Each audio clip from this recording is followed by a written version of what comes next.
La Rolex Explorer, la première du nom, est pour moi la montre la plus polyvalente que je connaisse. Il y a des montres outils plus résistantes, il y a des montres magnifiques, beaucoup plus habillées, mais une montre qui vous donne autant de polyvalence que cette Explorer 1, moi je ne connais pas.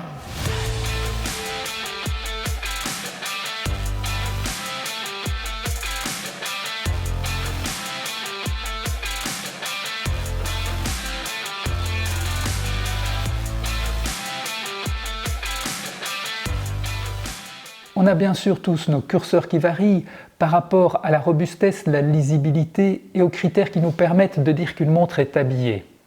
Mais pour moi, cette Explorer sort vraiment du lot. Pour certains, c'est la One Watch Collection. Pour d'autres, c'est la dernière vraie Rolex Pro. Elle est aussi bien à l'aise avec un t-shirt trempé de sueur sous le soleil de plomb dans un désert qu'avec un smoking pour un gala de fin d'année. Elle n'a rien de vraiment original. Mais c'est un fantastique mélange de ce qui est essentiel. Juste 3 aiguilles, une bonne lisibilité, une très bonne précision et une incroyable robustesse pour une montre mécanique. Évidemment, je ne la compare pas à une G-Shock. Des lignes sobres et épurées avec ces emblématiques index 369 qui en font une véritable icône. Elle a également une place indéniable dans l'histoire de l'horlogerie. C'est la première Rolex professionnelle juste avant la non moins légendaire Submariner. Elle est liée à des défis et des épopées humaines mythiques telles que la première ascension de l'Everest. Elle reprend tous les atouts d'une Rolex mais sans les inconvénients. Pas trop voyante, même plutôt discrète.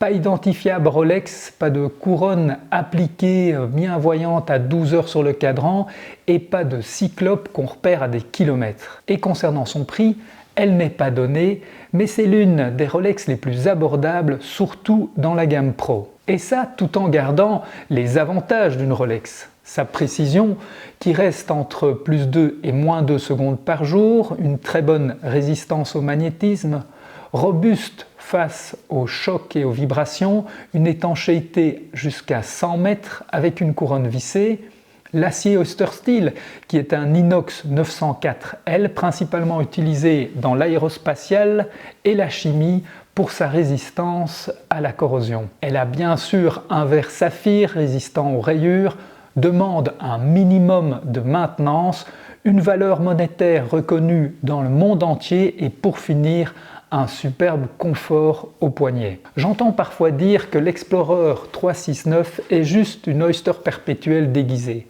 Pour moi, ce sont deux montres complètement différentes. Ce serait comme affirmer qu'un marathonien olympique qui sait nager, c'est la même chose qu'un nageur olympique qui sait courir. Ce n'est pas que l'un est mieux que l'autre.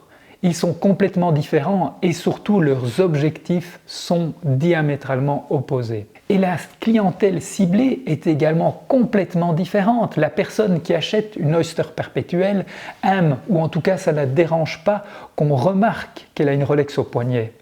Alors que celui ou celle qui choisit une Explorer 369 veut les avantages d'une Rolex, la solidité, la précision, la fiabilité et pas spécialement qu'on remarque qu'elle porte une Rolex. Et si l'Explorer est plus cher, ce n'est pas pour rien, ce n'est pas par hasard. Bien sûr, c'est le même calibre, c'est la même étanchéité, ok, mais elle a tout de même des aiguilles beaucoup plus lisibles qu'une Oyster perpétuelle, pratiquement comme une Submariner. Ses index sont également beaucoup plus lisibles la nuit. Il y a son fermoir Oyster Lock pour éviter toute ouverture accidentelle et un petit plus qui n'augmente pas le prix de production mais qui est tout à fait appréciable, son historique légendaire lié à l'aventure et aux expéditions. L'Explorer se focalise clairement sur la fonctionnalité et la robustesse. L'Oyster perpétuelle est plus fun, plus mode. Elle est disponible dans une multitude de versions avec des cadrans colorés. L'Oyster perpétuelle est clairement plus axée sur le look, même si elle permet également de faire pas mal de sport. En résumé, l'Oyster perpétuelle est une montre également polyvalente, mais plus voyante et arborant sans complexe le logo Rolex. C'est une montre habillée, proposée dans un large choix de styles et qui pourra également vous accompagner presque partout. L'Explorer est avant tout une montre de sport robuste et fonctionnelle. Jadis destinée aux aventuriers, elle continue à cibler les amateurs de sport et de plein air qui veulent une montre bien lisible et super fiable. Mais à côté de ça, sa sobriété et ses lignes épurées lui permettent d'être également une montre habillée, même peut-être plus habillée que certaines Oyster perpétuelles fort colorées.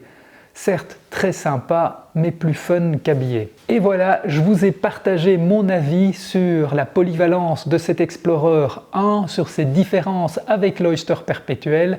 Alors ce qui m'intéresse maintenant, ce sont vos avis et savoir ce que vous en pensez.